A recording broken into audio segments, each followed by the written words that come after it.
wonder.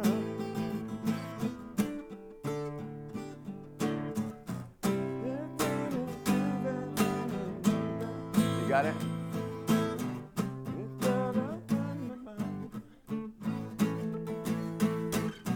Yes, there are two paths that can go by in the long run. There's still time to change the road, yeah.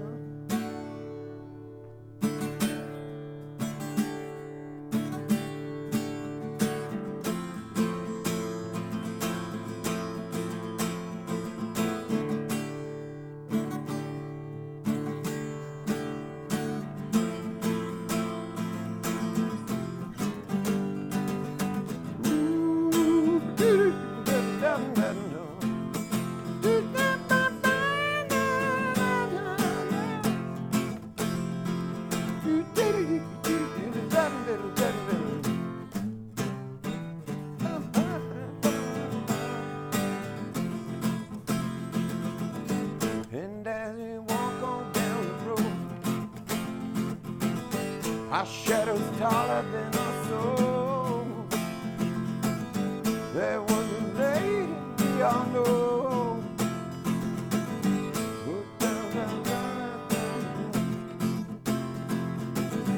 And if you listen very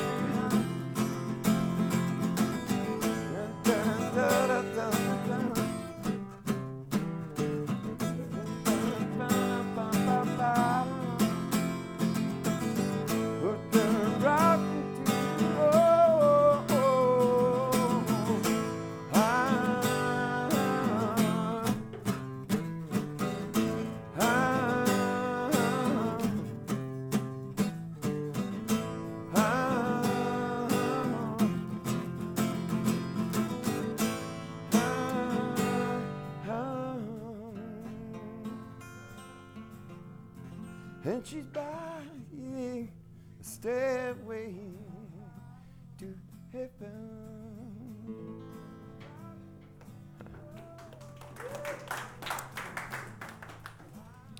Everybody, we're not starting very professionally lately on our live feed, but that's just because the Media Club has new equipment and we're just kind of learning how to use it.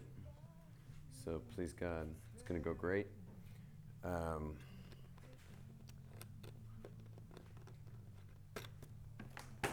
Make a bracha, Baruch Atah Adonai Eloheinu melech haolam, shehakol nivra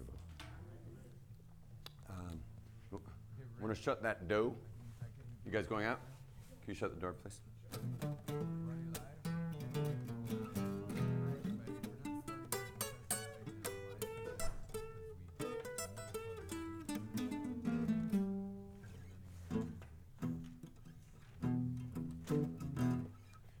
You guys want to sing with me? There's enough men in here. I think that you guys could do some singing. Yeah, you guys want to do some singing?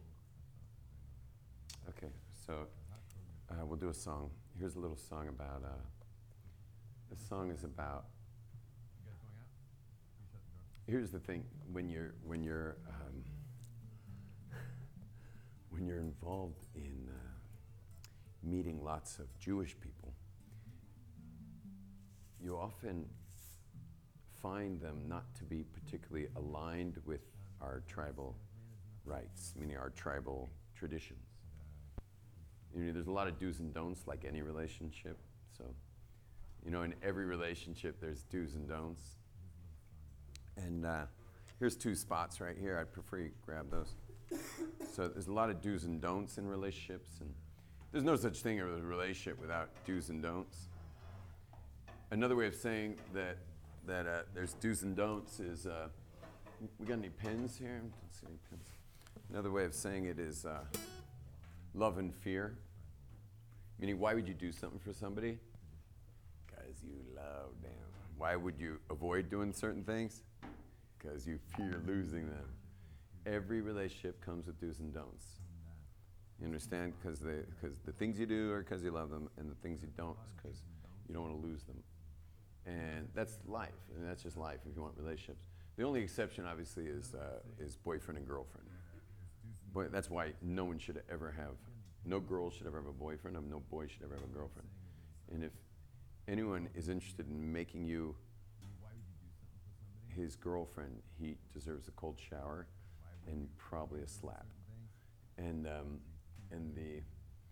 why? Because why would I give my heart to someone who's not willing to take responsibility for it with a ring? With a ring, why would I get near such a man?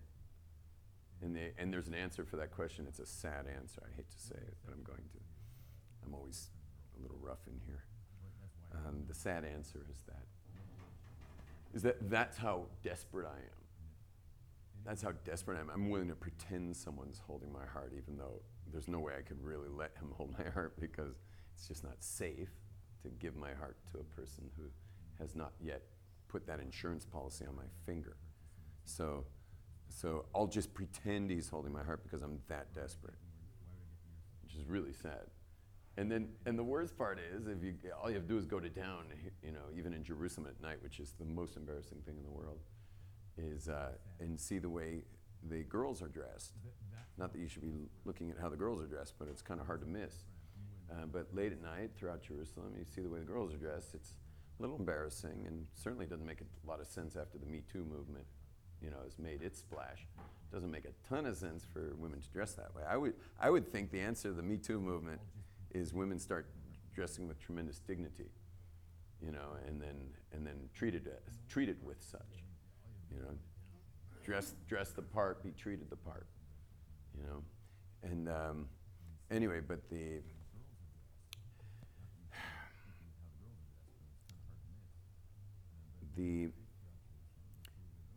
But the thing is, if you're dressing that way, obviously you're interested in attracting someone of the opposite gender your way. But why does he like you? And the answer is because of your body, which is gonna last, however long. And it's like, that's a great way to spend your rest of your life disappointed, is attract a man based on your looks. It's just, the whole thing's such a joke, and it's just beyond belief how people miss that, and what victims people are to base desire. We are not, this is not a safari. We're actually human beings with intellects and dignity and values, and this is not, we're not in South Africa on safari here. There's such a thing as dignity, and to be treated with dignity based on how you're presenting yourself to the world. That's anyway. But the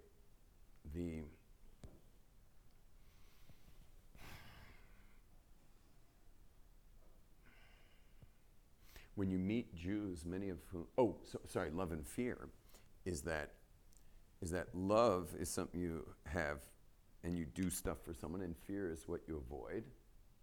And it's in all relationships, I said, with the exception of boyfriend and girlfriend, because there they'll just dump you, basically. If you let them know what it really takes, what all the real don'ts are and what all the do's are, if you really let them know, you're going to get dumped so quick, because it's a liability. And I've interviewed a lot of men. You know what the number one thing men want in a relationship? I know what you're going to say, is looks, right? No, the number one thing men want, it's really much sicker, and you ladies are all going to want to kill me for saying this, but I'm not the one who says it, the men say it. The number one thing that men want, what? No. Yeah, low maintenance. Yeah, he's not saying that from experience. He's just heard me say it before, probably. So he's a dear student. So the answer is that most men want low maintenance.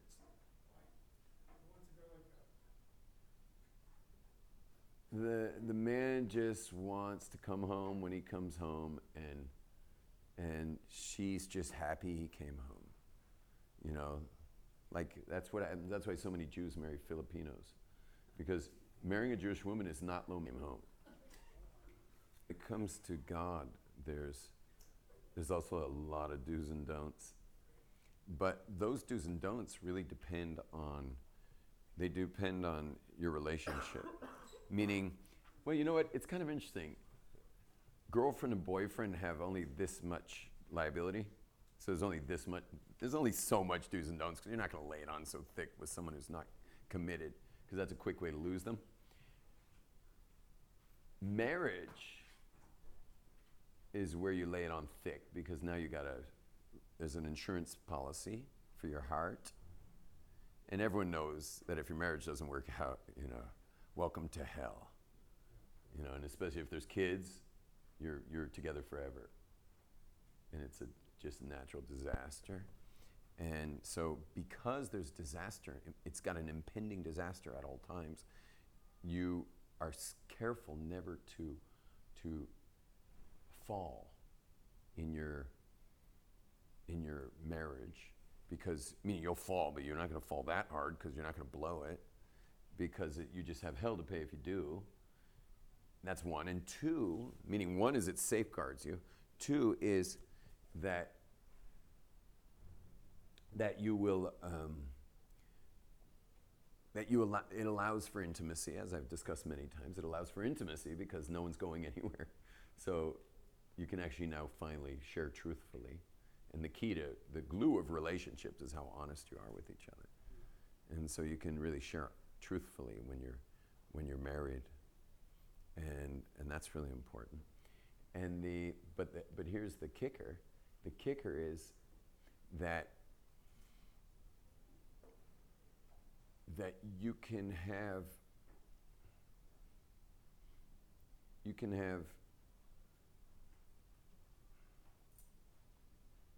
what was the word I was looking for?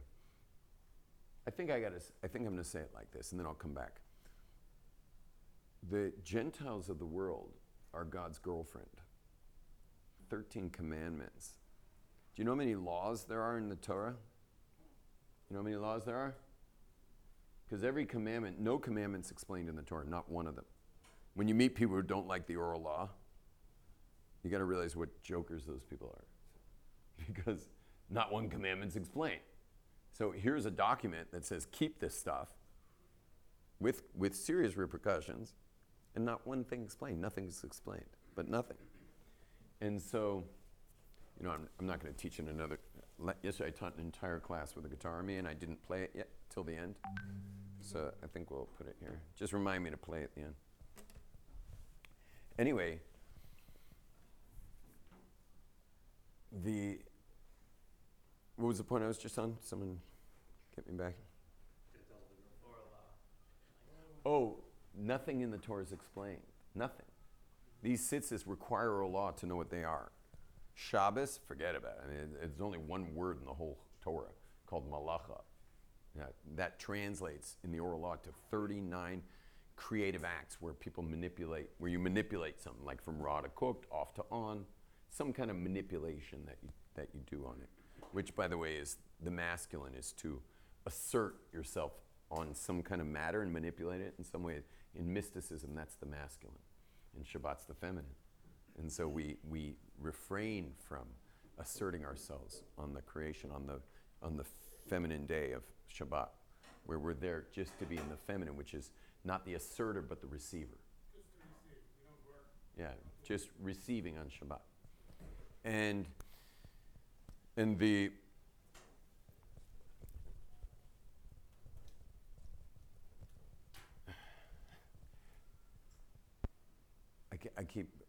I've been up all night, by the way.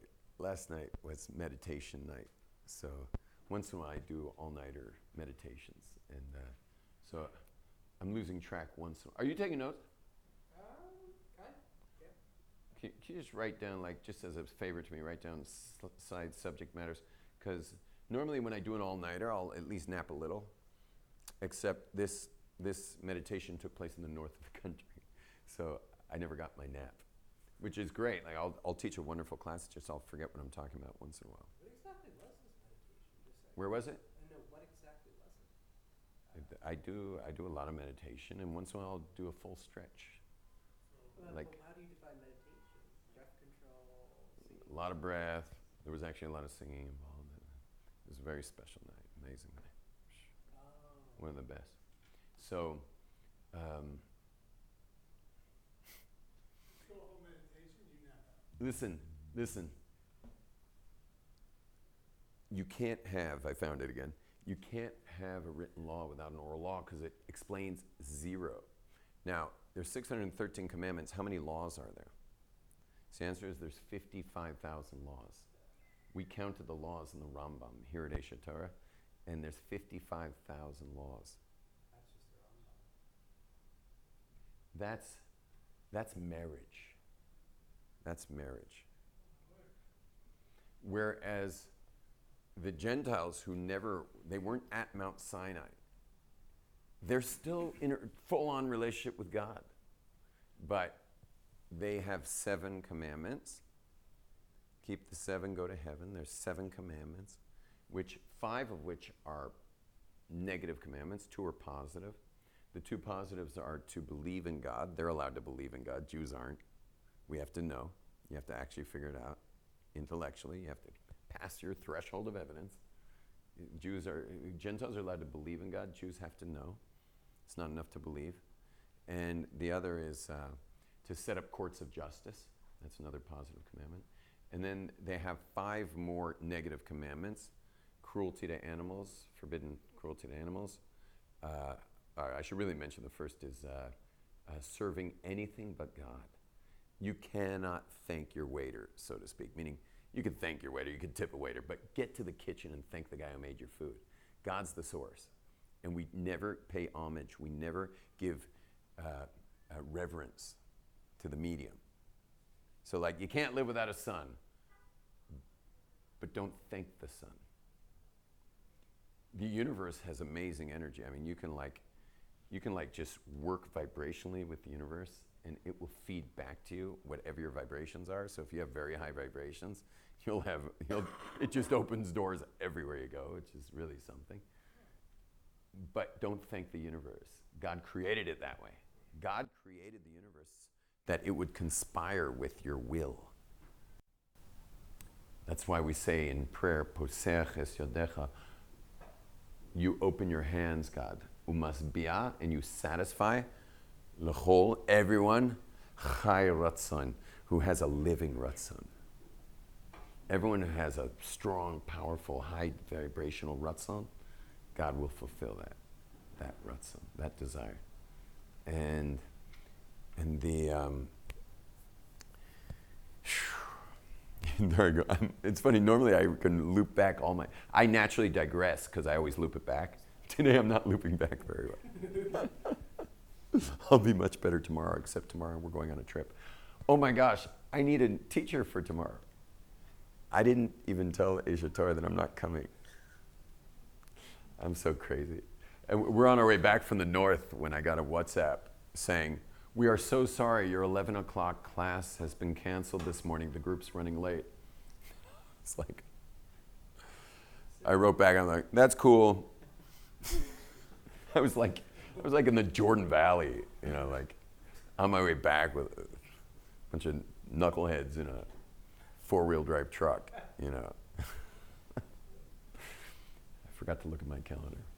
Now, but how am I gonna, you mind letting Rabbi Schwartz know that I'm... There's a tunnel tour tomorrow. Perfect. No way, there's no class tomorrow? Maybe that's Wednesday or Tuesday? Tuesday? No, that's Wednesday. Okay. Let's stick with things. Rabbi, you stick with things. Okay. Now,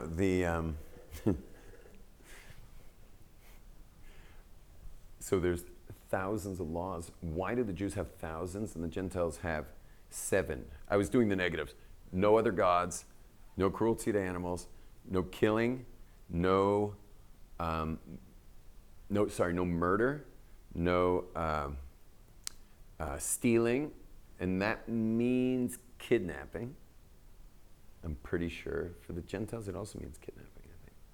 Does anyone know if the Gentiles it's kidnapping or stealing? Because the 10 Commandments, no one knows this, but thou shalt not steal is kidnapping. Did you know that? Raise your hand if you knew that. You didn't know that? Did you know that? No one ever knows this. Did you know that? He knew it. You know that, Mike?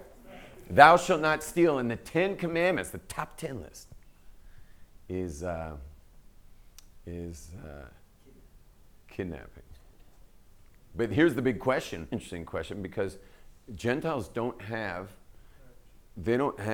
the laws of the bond between couples. So what's adultery? See, Jews have these laws where you have to get married just according to this contract, and you can only get divorced based on this scribed, like literally on parchment, with a whole ceremony, like to get divorced. If they skip that and go and have, they have a civil divorce and go get married, like, and marry someone else, that woman's a married woman, 100% married.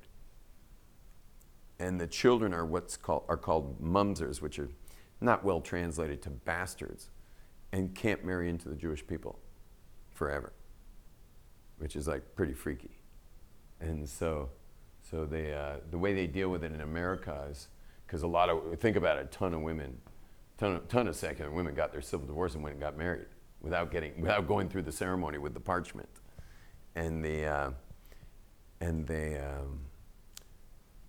So what happened was the chief rabbi of America, Rav Moshe Feinstein Zatzal, nullified all the marriages to begin with.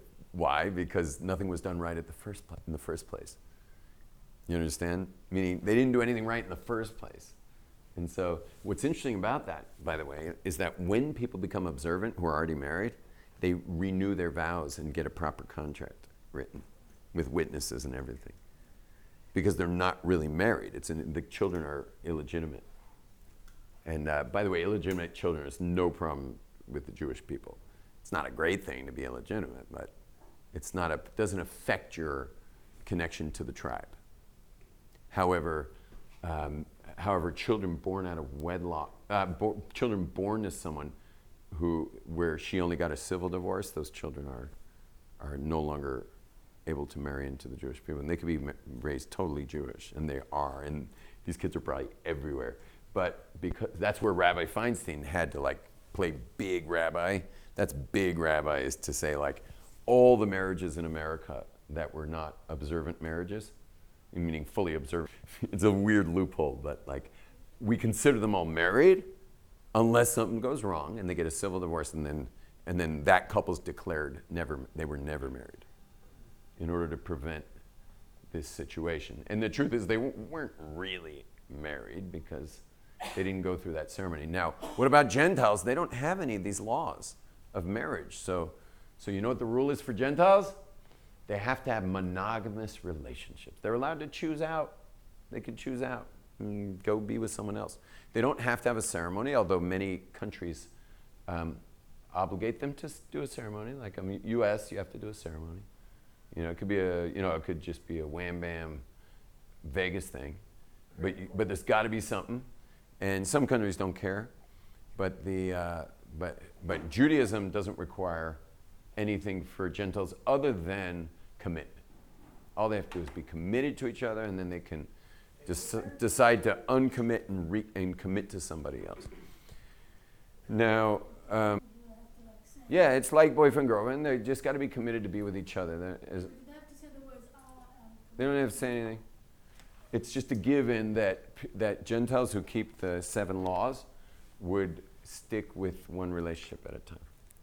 but all of them could be like that.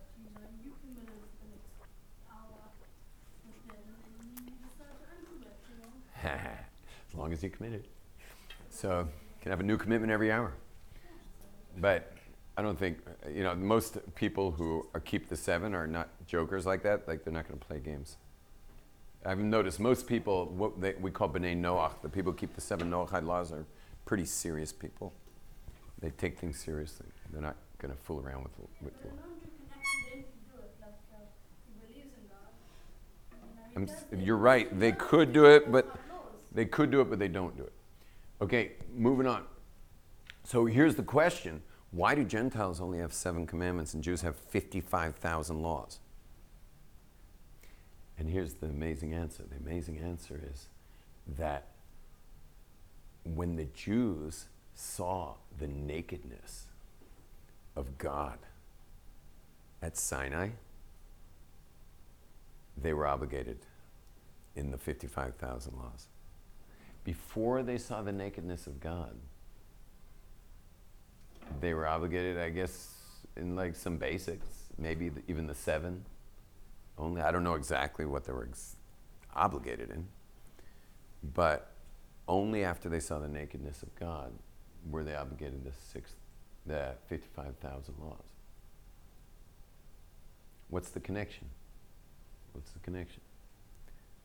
Now we're going to bring it back to couples, and what I was going to say before, going back to couples, is that now you got to erase the last like 50 years, because after from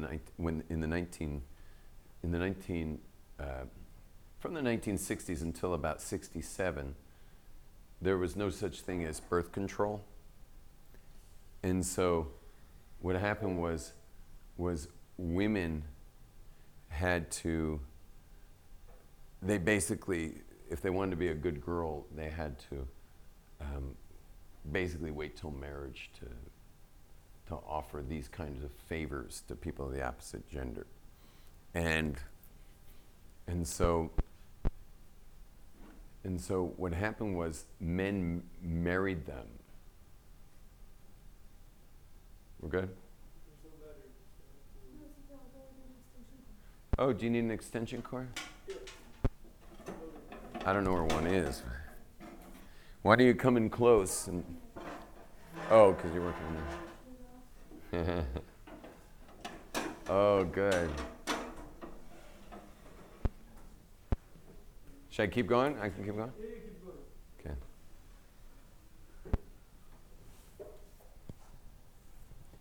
Before the advent of birth control,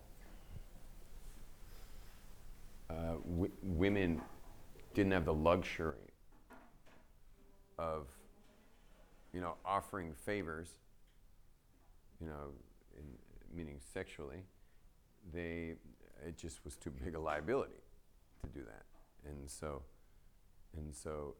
but the thing is when they used to do that, men would marry them because that was the only way to get them. If you want her, you got to marry her. That's the way it was. It was like that for thousands of years, and it was always like that. You want a woman, you marry a woman, yeah, and that's the way it was. But what happened with birth control, and this also was connected to feminism, is the feminist movement was like doing everything they could to be like men, except for they had one last card, and that last card was feminism was way before the late 60s. Their one last card was, no tiki, no washi. You don't give me put a ring on this finger, you ain't getting nothing. And that was their last card. But meanwhile, they're watching the men be absolute, like playboys, and just wasn't fair because men get to do whatever they want, and the girls had to be good. And so when they finally discovered, an effective birth control pill, the women just took that card and just put it on the table. And ever since that day, men have rented. Why buy when you can rent? And the marriage age went from like teens to like 20s, like that. And the parents should have stopped it right there. Meaning the parents' generation who did get married in their teens should have stopped right there, but you know what they were doing? They were like, well, that's a little easier. I don't have to marry off my kids because they're not getting married. And then the next thing you know, the kids got to get a job. Now they're like, they finish university, now they're working. They're like, they're going to be able to pay for themselves, these kids. Meaning we'll pay for their marriage, but like they're going to be a lot more independent later. So the parents let it slide. Except they didn't realize there was a major problem with this, and that is that their kids aren't going to know how to marry themselves off, because how do you marry yourself off? You ever thought about that? Yeah, it's a pretty serious issue. How do you get that done? Throughout all of world history, every culture in the world, your parents were in charge of marrying you to someone. That was the way it was done, every culture, including Westerners. How are you going to marry yourself off? You can't marry yourself off. It's just not possible for you to do that. I mean, eventually, maybe when you're 38 or something, within the 18 years from 20 to 38, maybe you could somehow wind up married. Like just playing bumper cars. Eventually you can tag one and paint a target around it as if she was what you always wanted. Shoot the arrow first and then paint the target. And or he was who I always wanted. I mean, how many of us have been in relationships because they loved us? This is the worst person for me possible, but they love me. So that's a quick way to get divorced. Marry someone who loves you, as opposed to the right person.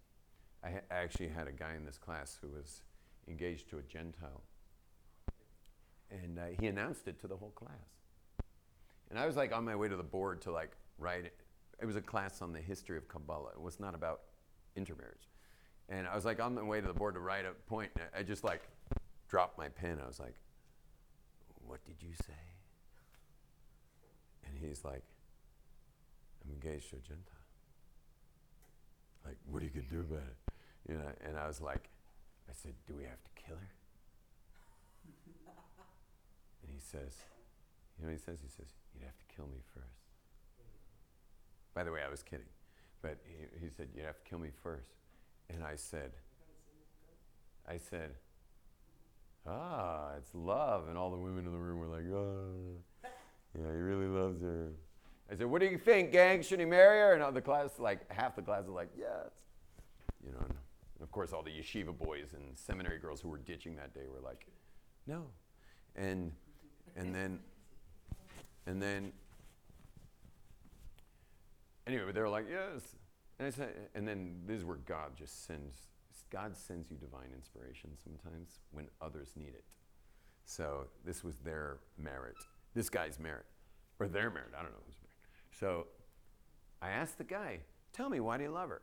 I had no idea where this came from, but it was the most amazing thing ever. And you can try this at home, by the way. I said, "Tell me why you love her." So he gives me this amazing list of 9 reasons like that. Boom, boom, boom, boom, boom, 9 reasons. And I wrote down one word per reason.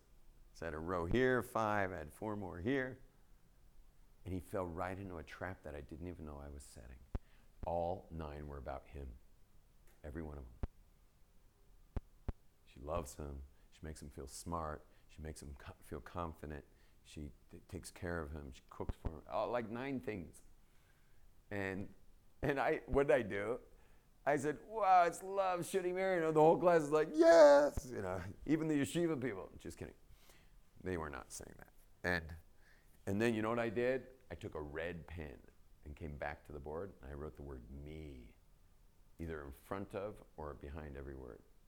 So it takes care of me, or makes me feel confident, or I just wrote "me" on all 9. And the whole class was like,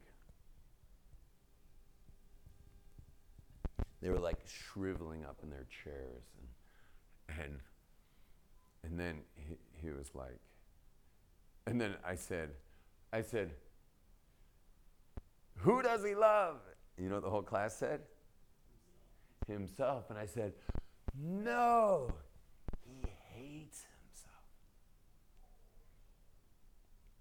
And he's trying to marry his Band-Aid, meaning he's got a 50-stitch wound that needs emergency care. And she's a little butterfly Band-Aid that's going to somehow like make it better.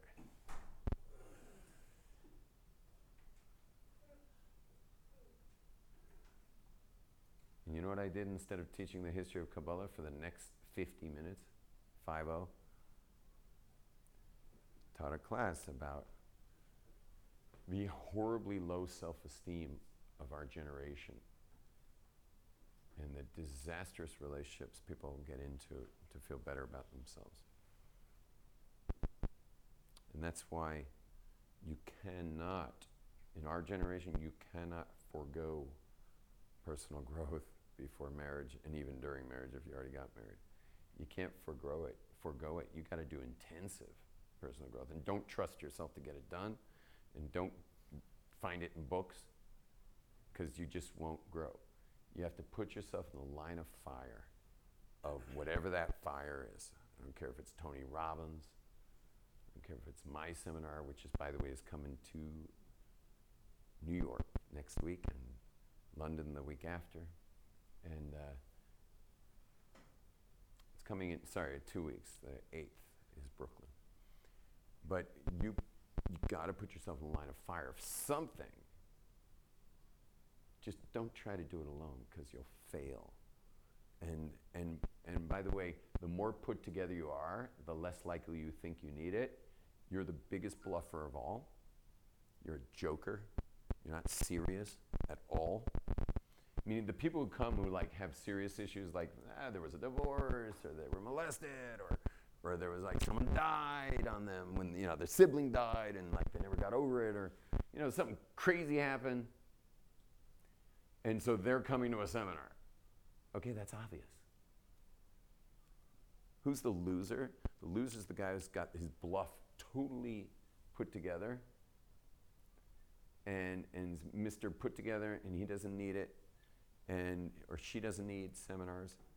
Those are the people who belong in seminars. The other people, they can go to a therapist, work on their issue. But it's the people who are the big bluffers who belong in seminars. I love this analogy. I'm not going to go into it. Forget it. Sorry. So what we were talking about was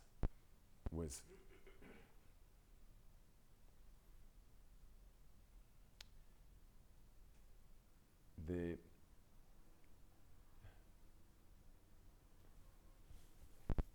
Gentiles who have these 7 commandments were not at Sinai. They didn't see everything. They're the girlfriend. They only have so much liability. The Jews who saw everything, like they got the full girl, yeah? Meaning they got the full experience of God. When you see that, it comes with heavy responsibility. Now, again, I'm not talking about girlfriends in the last 40, 50 years. I'm talking about throughout history. When you were dating somebody, which was for marriage in the old days, when you were dating somebody, there were only so many do's and don'ts, because you're not going to lay too much liability on somebody who you never, you haven't had that level of intimacy with them. Whereas in marriage, where you do have that level of intimacy, here come the do's and don'ts. Now you got the rules. Now they're going to lay it on thick of what it takes to bear the burden of that person's soul. I mean heart, like that person's heart. What it means to bear the burden of that person's heart. Yeah. Sounds like in this analogy, the God in the analogy is the female who exposes herself to the masculine Israel, and they need to look after, they need to follow the rules to their own dignity, but actually, usually the analogy is the other way around. Right? Yeah, ignore that part. Ignore that part. I'm just giving an analogy that's not, because God's considered in the masculine in our relationship with God. Because we're always receiving and he's always asserting creation. God asserts the world into existence. We always receive it. So we're all in the feminine. Okay, but here's the kicker. You ready for the kicker? Anti-Semitism, which is just God's long hand of retribution for blowing the marriage. The Jewish people have suffered horrendous persecution, horrendous, like just in every generation, just terrible persecution, and repetitively over thousands of years, and it just doesn't make a lot of sense. Because if anything we've done for this world, it's given to it. All we do is give to the world. We're not vicious people. We're not even, like 2,000 of the years we went through, we didn't even have our own government or anything. We didn't even live in Israel. It's like, if there was any people to leave alone, it would have been the Jews. But quite the opposite took place. And, we were hardly the bully. we were people like, just leave us alone to like learn our Torah and feed our children, and just leave us alone. And but we went through absolute hell. And the reason why isn't really the Gentiles' fault that much. It's our fault. Because what's God going to do? We were in exile everywhere. What's he going to do? Because there are a lot of Jews in Germany. He's going to send an earthquake. I'm talking about like hundreds of years ago. A lot of Jews in France. He can't send an earthquake to France and knock out all the Gentiles because there's a bunch of Jews living there. The way God does his targeting is through anti-Semites. Anti-Semites are God's way of targeting the Jews. Now why? So let's put it like this. Let's bring the analogy here. This is kind of a rough analogy, but let's say a guy has a girlfriend, which means he's taken her out for movies and he's, whatever, done nice things for her, bought her flowers. He's done things for her here and there. And then he goes out of town for a week, decides to come back a day early to surprise her, and finds her with someone else. You know what he's going to do? He's going to go drink a 12-pack of beer and wrap his car around a tree. Now, no, that's something else. Okay? That's girlfriend. Marriage.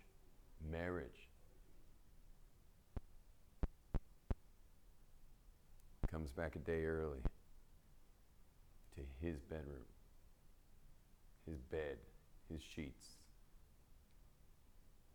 his house. It says marriage.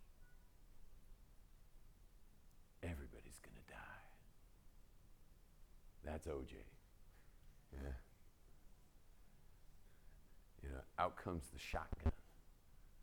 And so this same analogy that we've been talking about this whole time plays out in the actual repercussion mode too.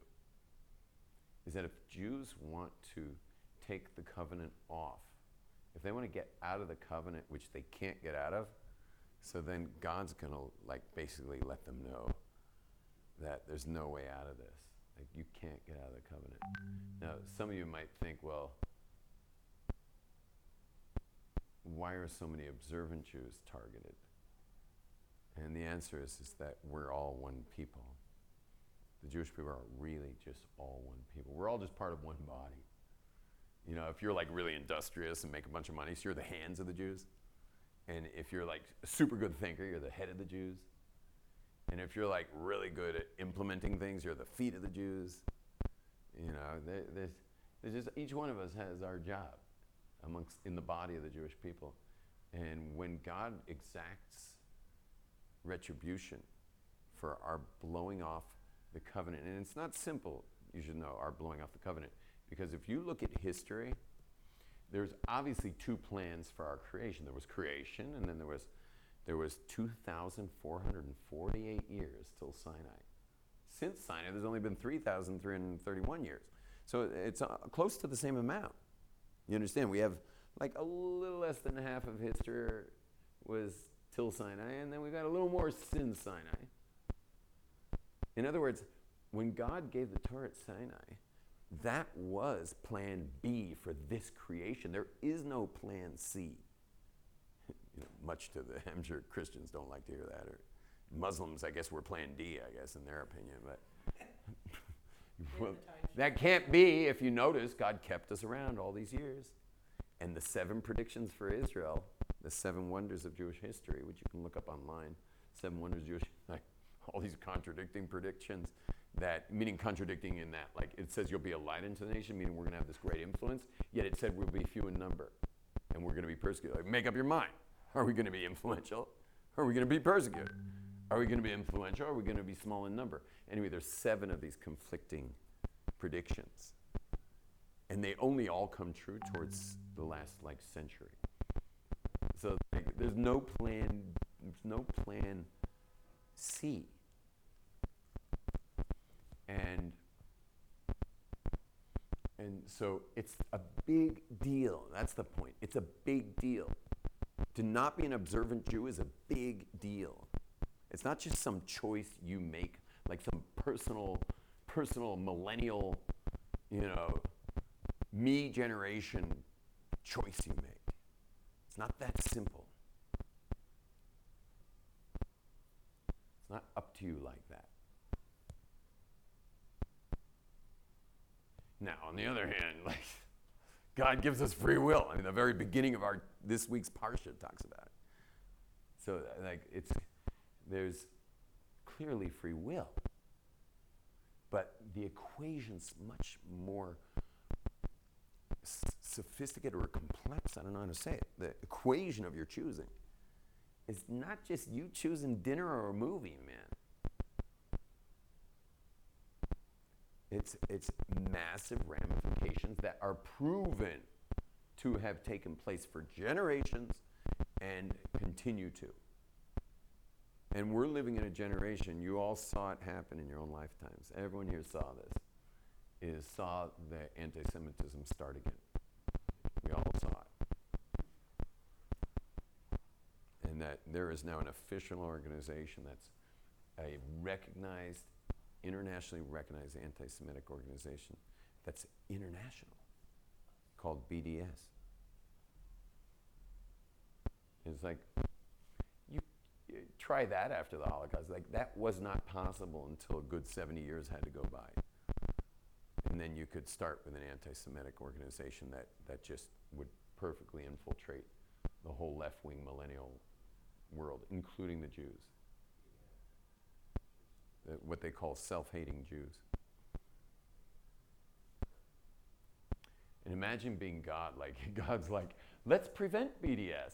And then he sees his own people promoting it.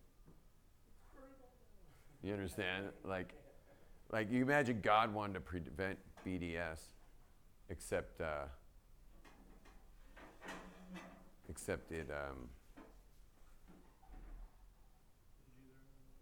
when he sees his own people backing it, God's like, what do you want from me?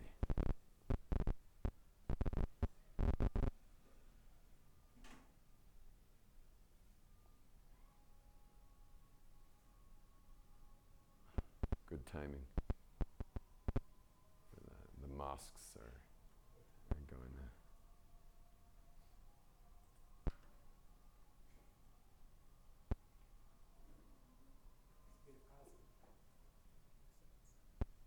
Just report.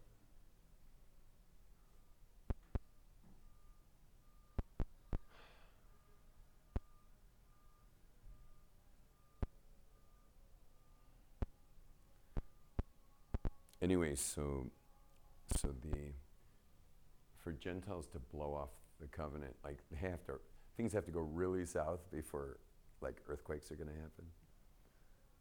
Things have to be really crazy. It's and by the way, we'll never know why an earthquake happened here or there. I mean, how are we ever going to know that? I mean, once in a while it's obvious. Like the last major LA earthquake, the epicenter was in the headquarters of pornography production, which was a place called Northridge, California. That was the epicenter. Now, I would never say such a thing, except our Talmud says that earthquakes hit over sexual impropriety. And that one, it just nailed the epicenter. It was at that point, I'm sure it's different today, but at that point, Northridge was the capital of porn for production facilities for that.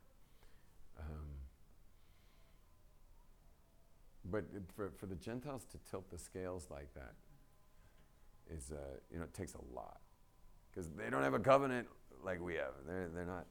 We, on the other hand, the Jewish people, on the other hand, are held to a super high standard.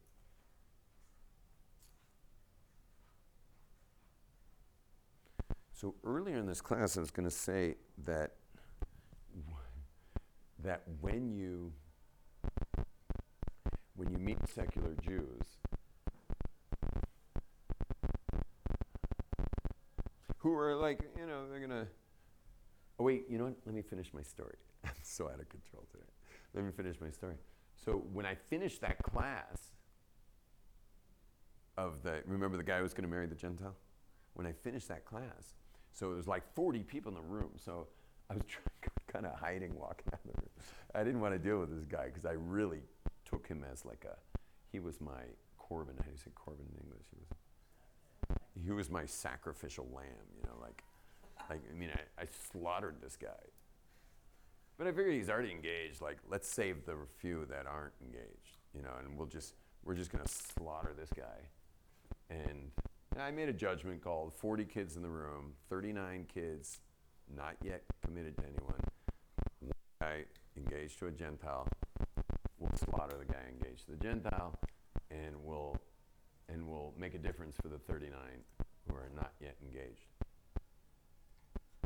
By the way, I don't know what you guys think about this idea of picketing intermarriages, like with signs and stuff. What do you think of that? And also taking out billboards in Jewish areas. Yeah, protests. Like, you can go to the intermarriage, you just got to get through our little picket line. What do you think of that? It wouldn't be me or anyone. Like, you'd send people from like Williamsburg or something. No, they're used to protests and stuff. They protest anything over there. What do you think of that? Protesting intermarriages? Because right now we're all just silent. It's just a silent scream. Nobody's hearing it. You know, we've lost, as many Jews were killed in the Holocaust, have disappeared from the US Census as marking themselves down as Jewish. A couple years ago, they've had 6 million Jews disappear. Based on what the growth should have been, 6 million Jews have already disappeared from the Jewish people since the Holocaust. And it was all part of the American dream, which of course we call the American nightmare.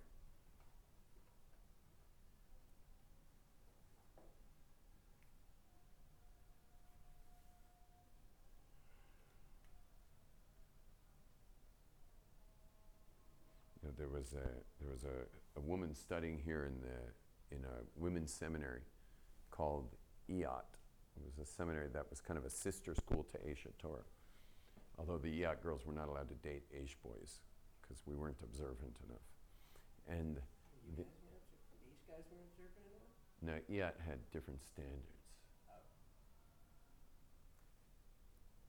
Anyway, so there was a girl studying at EOT. I mean, the girls there are in shorts and tank tops. I mean, they're like, no, they are. They become very observant there. But they come in shorts and tank tops, and they leave in like Taliban outfits. Anyway, so anyway, this girl in her shorts and tank top, what had happened? She had an uncle who was observant, and he said to her, "Listen, she was about to get married. Marry your Gentile fiance. Marry the guy. But I want you to make a choice. Like, I want to be powerful. Like, make a real choice in your life." And she was like, "Well, what do you want me to do?" And he's like, "Well, you know nothing about Judaism, so I'm paying for a ticket. Just go 3 weeks to Jerusalem and study, and then marry the guy if you love him. Fine, but like, make a real choice." And she took him up on it. Flew to Israel, came to Aish, went to EOT 3 weeks. At the end of that, she was like, "I can't marry this guy." And she wanted to study more Torah, obviously. She didn't want to fly back, but what is she going to break off the engagement by phone? So she flies back. She's crying, and telling him, like, "I love you, but,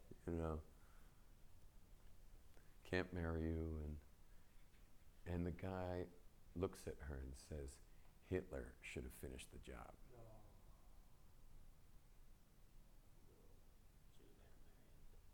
Yeah. Her skin crawled. She had the chills. She flies back to Israel a few days later. She went to Rebbetzin Weinberg, Rav Noach Weinberg Zatzal's wife, and tells the story. And she says, "In Europe, they killed us. In Europe, they killed us. In America, they marry us."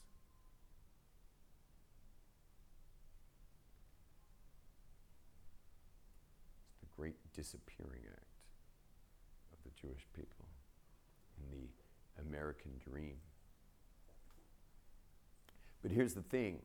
How did this lady study for 3 weeks and already know that?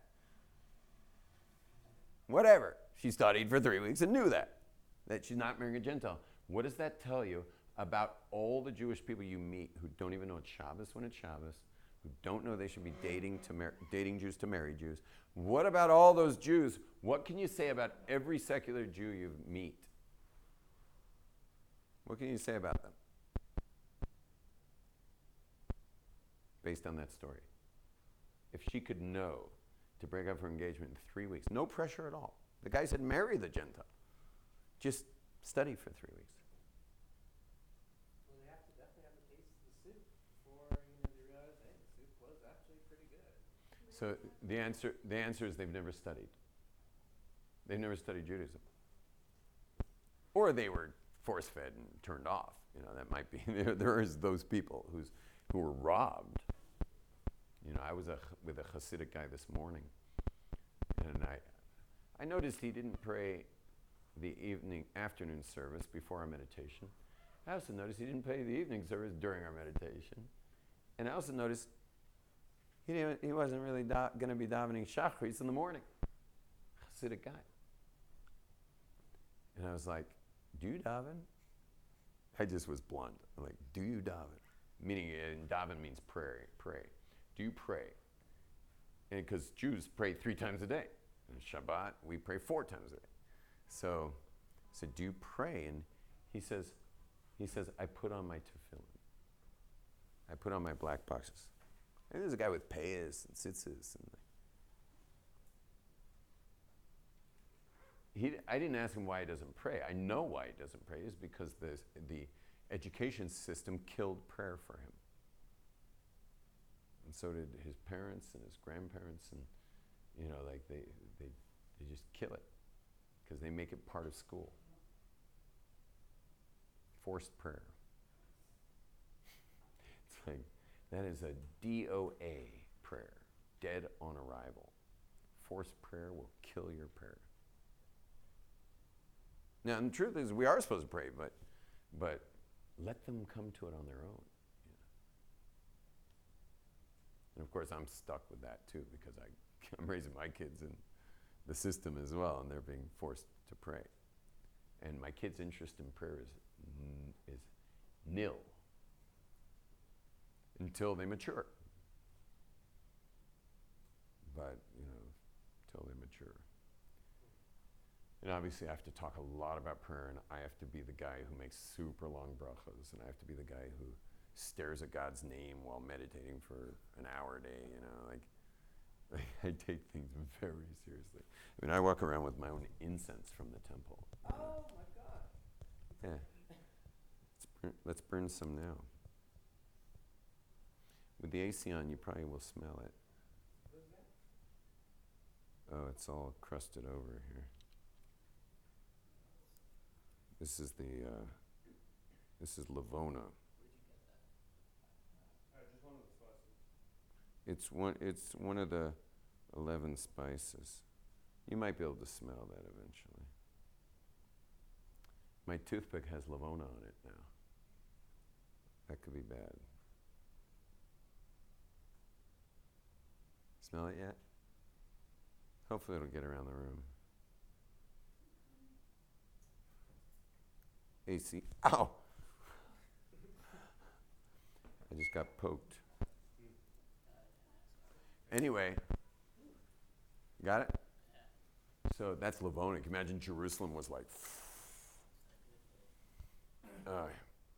you gotta go? Yeah, we all gotta go. You wanna take off? I'm just gonna play this. I'm just playing a song and we're done. So that, anyway, that's the point is whenever you meet a Jew, besides the ones I just described, the ones who were force-fed, but whenever you meet a Jew who's making all the wrong choices when it comes to Judaism, one thing they all have in common is Jewish illiteracy. Jewish illiteracy. They're illiterate Jews. And that's killed us. That has killed us. That silent scream. No one would marry Gentile if they had any clue who our people are and what their tribe is about. They would never, I'm not saying they're going to become God's gift to Judaism either, but they're for sure not going to be the end of the line. Because you marry a Gentile, it's over. 3,331 years of Jews knowing what they're doing and therefore choosing to perpetuate our nation, our tribe. The world needs us. It's God, and God's playing hardball here. Like, you're going to be the end of the line? How dare you? Like, who the hell do you think you are? And the answer is, I got free will. Like, okay, exercise some by learning Torah for a little while, and then go marry your Gentile.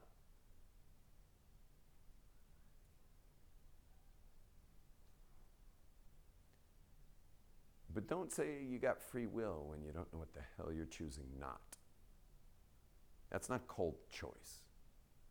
Choices are when you know both sides of the equation and you make a choice. That's not called choice. That's called ignorance. And someone who's ignorant, there's a term for that, and that's ignoramus. Don't be an ignoramus, especially today when you can just go online and watch videos and study all you want, and it's just commute to it, you know. There was a group of commuters to New York City from upstate, and they every day they come in for an hour from 8 a.m. to 9 a.m. every morning. And they had one commuter with them. It was Hasidic Jews who, you know, they don't know squat about how we know there's a God. And they don't know squat about how we know Torah is actually true, because they've been force-fed all these points. And you're not allowed to ask because a shaila is treif, because shaila is asking questions is not kosher in their environment. And so what happens? They had an atheist in the car who knew his stuff. He was like a real, what's that guy's name? Sam Harris. He was a Sam Harris guy. And Richard Dawkins. And this guy knew his stuff, and he was crushing these guys. And so one of the guys said, like, we can't commute with this guy anymore, except they're all committed, you know, like there's a committed group to be in this ride share. And meanwhile, these guys are like ready to stop keeping Shabbos. Like they're like, what are we even doing? Like, we're a bunch of fools. And you know what happened? I don't mean to brag. I generally don't brag, but they went and asked someone, and they said, put Yom Tov Glazer on from Torah Anytime during your commute, and let the guy just listen to it. And 5 days later, he's a believer, and I think by now he's probably observant, because he totally turned himself around. And these Hasidim were vindicated. Not that they knew anything, but they were vindicated by this commute they have. And thank God this class is on every morning during the New York commute. A lot of people commute to it, and thank God we got this lapel mic, because the Media Club finally purchased some equipment, and we've also hired a few people, which is really exciting. Except I can't afford them yet, so please join the Media Club. Yom Tov, what is it called? YomTovMediaClub.com. YomTovMediaClub.com. Please join the Media Club. And if you're watching this every day, for heaven's sake, just pull out your phone and put in Yom Tov Media Club and join the club. And join for the littlest amount of money as possible. So you can set it and forget it, and then you're already in the club if you're watching, but you can be part of the club in a way like you know you're supporting, that help the Jewish people, that you did something. And by the way, I'd rather you don't join the club and go do what I'm doing. Like, I'd rather you just go do what I'm doing, learn a bunch of Torah, and go help the Jewish people. But until you're doing that, at least, you know, put your money where your mouth is a little bit, and join the club, and let's get it out. This club is not about money here. This club is about getting the staff together so we optimize the message. And, you know, I want to be on Joe Rogan by the end of the year, please God. And that'd be cool, right? Joe Rogan and I we're like the same guy. It's just I walk a little bit of a different path. But like, we're both like surfer party animals from it's like literally like the same upbringing. I'm sure we're the same age.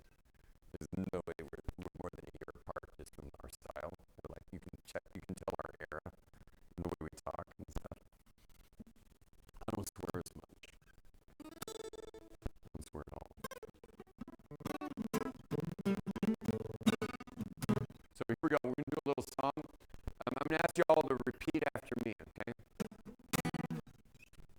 So your job is to say,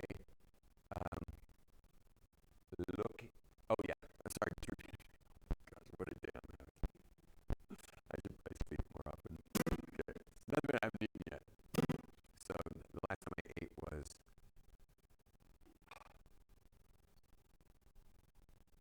What's today? Last night was Shabbos. Was third meal. Yeah. No, I mean I nibbled on things. Fruit. I had some beets yesterday. I had some beets. Today I actually had a little bread with tahina. So I've eaten like a little bread with tahina. But nothing you would call a meal. My wife's like, what do you want for dinner? I mean, you gotta eat. I'm like, she's Hungarian, so you have to eat whether you're hungry or not. And she's like, what do you want to eat for dinner? I'm like, oh, the salad. She's like, you're just gonna like throw it away. Okay, here we go.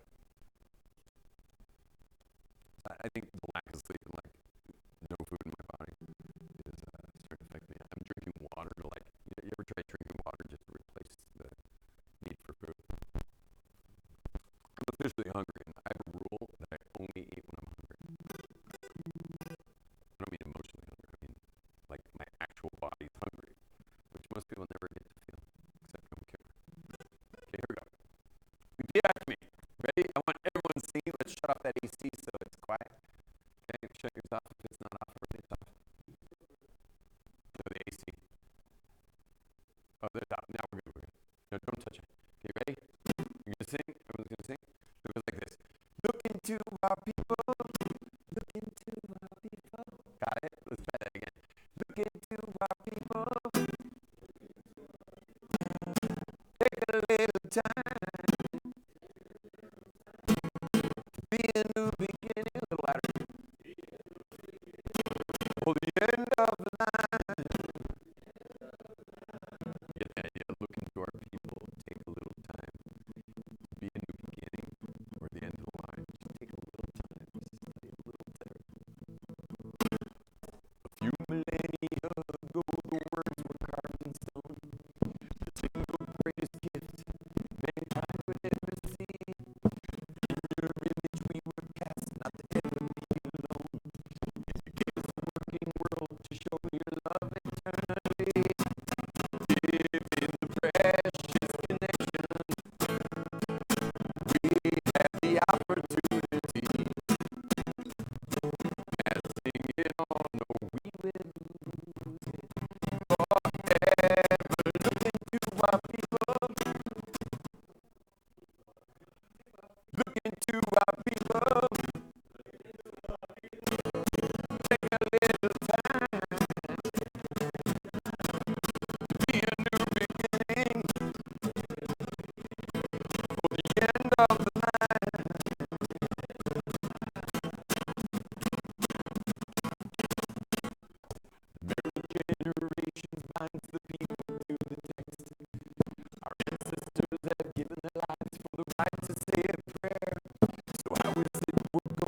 Oh, I